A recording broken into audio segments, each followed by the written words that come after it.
this week's edition of IC Sports Roundup. I'm Iroquois County Times-Republic sports reporter Ryan Buchan, and we're in the final week of the regular season. It is almost playoff team, and Central and Milford have already clinched playoff spots, while Watseka is another win away from getting one for sure.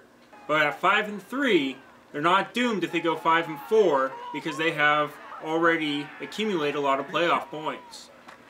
This will lead us into our first game we'll discuss tonight, Watseka versus Iroquois West. Iroquois West is looking to beat Watseka for the first time since 2009, while the Warriors are just trying to finish the season without getting anyone else injured. The Warriors have been banged up the last couple of weeks, and after starting the season 5-0, they're trying to stop a 0-3 skid. Let's hear what head coach Steve Lucas has to say about this week's matchup with the Raiders. That's all I care about right now is trying to get some kids healthy.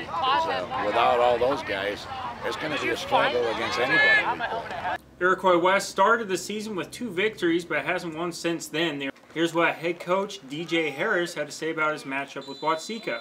Iroquois West Watseka is always going to be a big game, especially for us.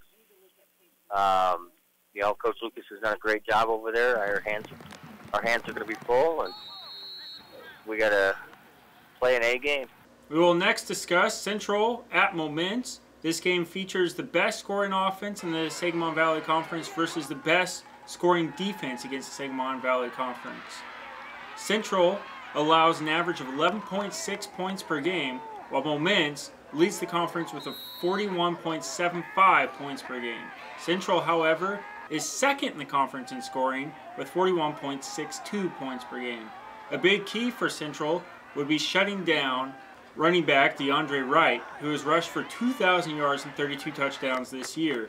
The Comets have shut down several other big backs, including Chase Patton and Austin Blair. Let's see if they can do it again.